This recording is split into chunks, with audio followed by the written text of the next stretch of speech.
Yun guys, good morning sa inyo lahat. For today's video, ipapakita ko sa inyo yung process ng paggawa ng asin dito sa San Jose Occidental, Mindoro. Okay, bali ililihis muna natin ng konti ang ating mga content para maipakita ko sa inyo to kasi Sunday ngayon, wala akong pasok.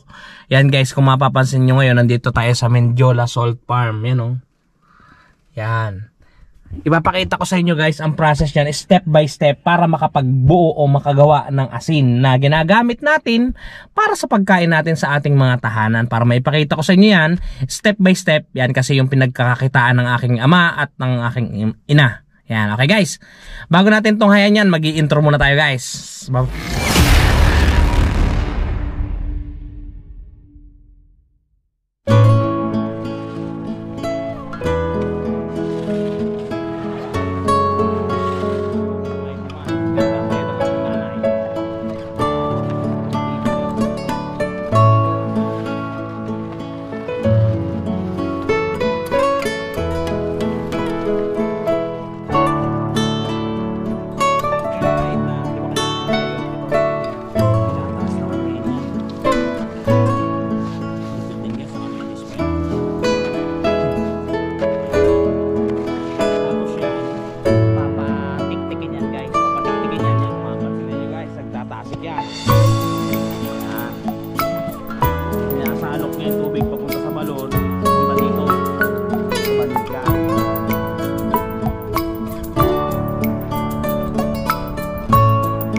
Yan guys, kung mapapansin niyo dito sa kalagitnaan na to, wala kang makikitang lilim. Yan o, wala kang makikitang lilim dito. Talagang nakabilad siya maghapon.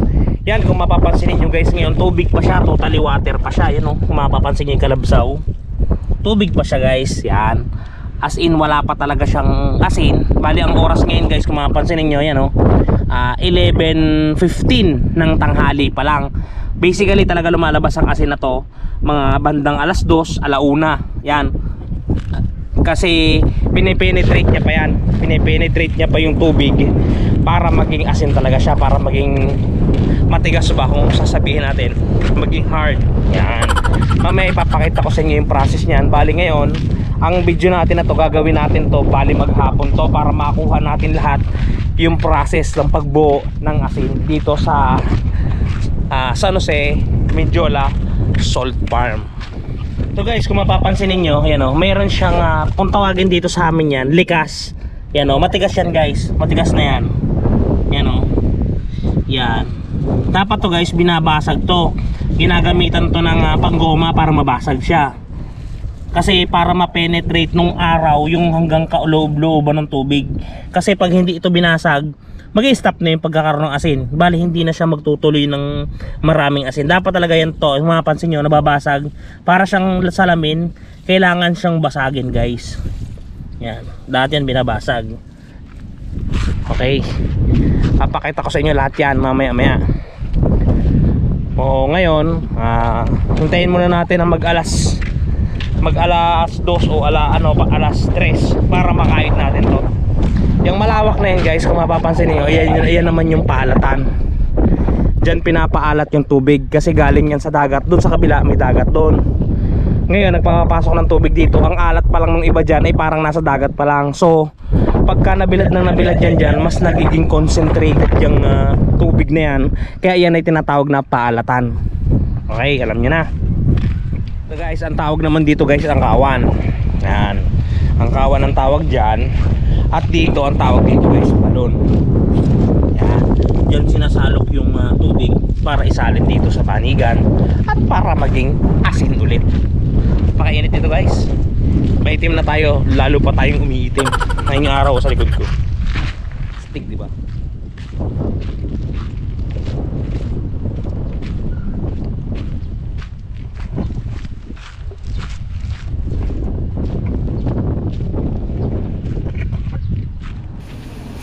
Ito eto nga guys, papunta na tayo sa Asinan na tayo nakisabay na lang sa ating tatay para tayo makatipid sa Gusalina. Yan ang aking tatay driver, yan ang asawa ko nakaupo at ayan ang nanay ko. Yan, nakisabit na lang tayo dito guys para tayo makatipid-tipid.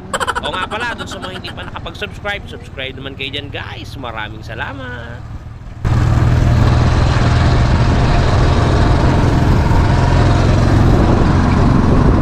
Yan guys, dito na tayo. Yan, kung mapapansin nyo, yung kaninang puro tubig, ngayon puro asin na. Wala nang tubig yan, solid salt na yan guys. Okay, kakayurin na natin ngayon yan. Yan ang aking tatay, ang dala niya ang panulak. Yan, ito pa yung pangayod. Yan, ganito yung panggoma. Yan yung pangki. Ayan pag itutulak, ganyan pag itutulak guys. Nakikita nyo ba? Yan. Hindi katulad dun sa iba, nilulusong. Ito hindi nilulusong dito, malilinis dito, malilinis. Yung sa iba kasi inaapakan.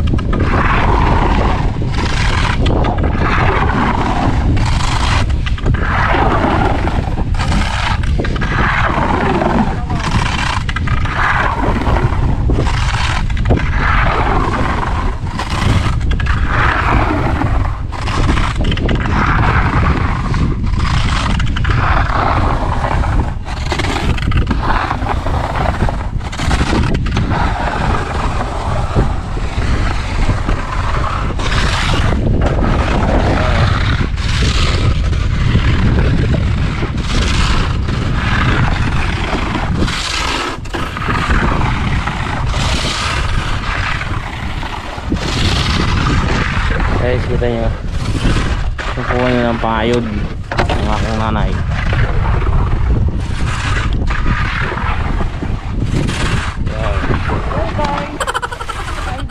Hi guys guys.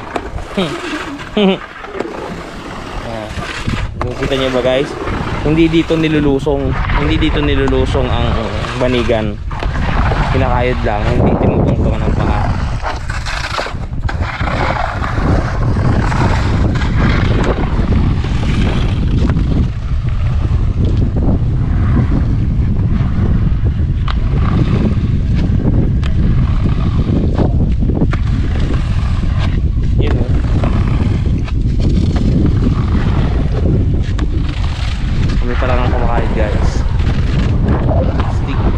Napakainit dito, napakainit.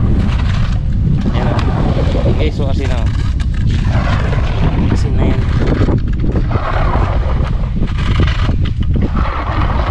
Ganyan niya, nagkakayod. Ito itataas ito guys, dito yan itutumpok.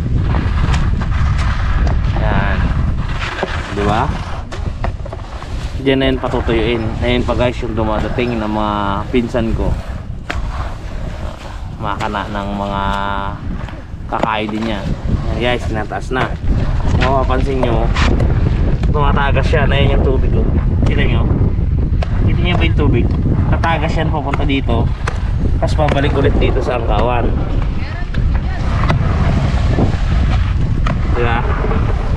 Yan guys, puti yan. Kita nyo ba? Ayun o, basa pa to guys, basa pa.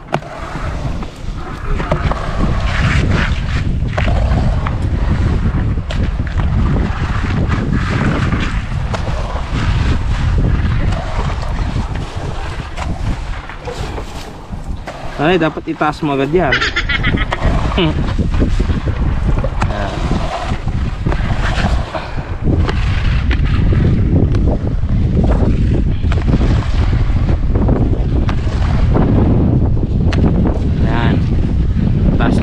Papatiktikin yan.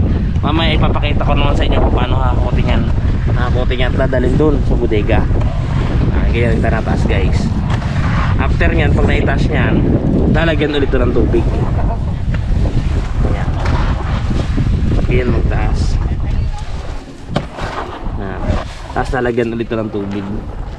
Ito ang ginagamit naman. Pansala. Ito yung bubusan, timba, tsaka bangko. Guys, tatasigan natin itong isa.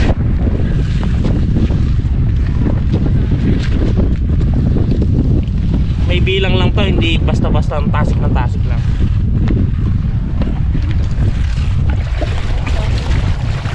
Yan, para bukas kakain ulit siya.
Yun guys, kung makikita nyo, tapos na yung pagkain ng asin. Yan, nag-uwi na sila guys.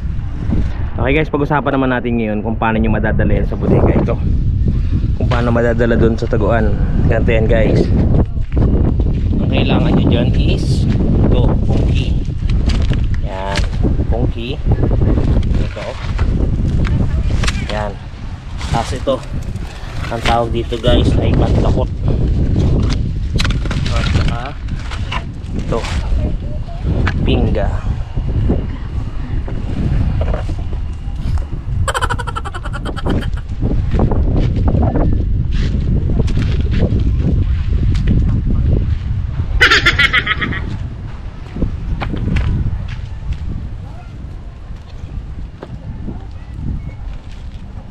Guys, okay.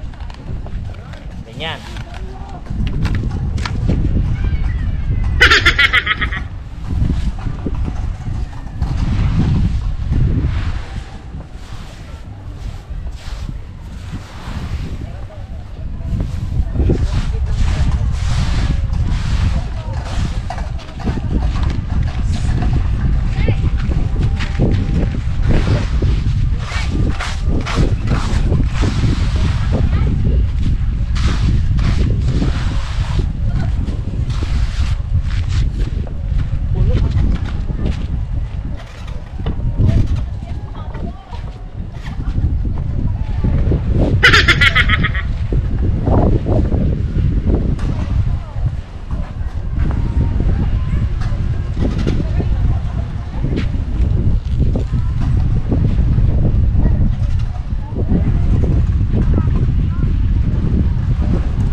Ang laki ng kahit J-Mac.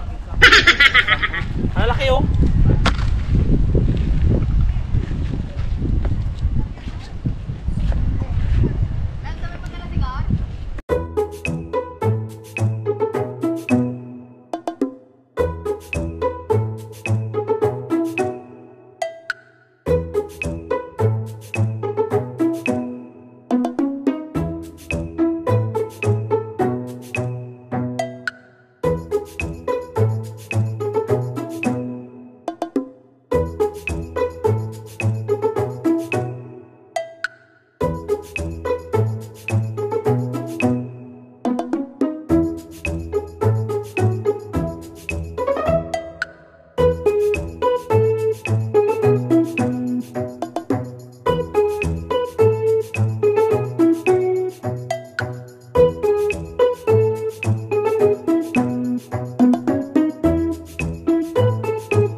Ayun guys, natapos natin yung ating video. Yun, natunghayan nyo ngayon kung paano yung proseso ng paggawa at kung gaano katagal to. Bali, almost 1 day guys bago mabuo ang asin na to.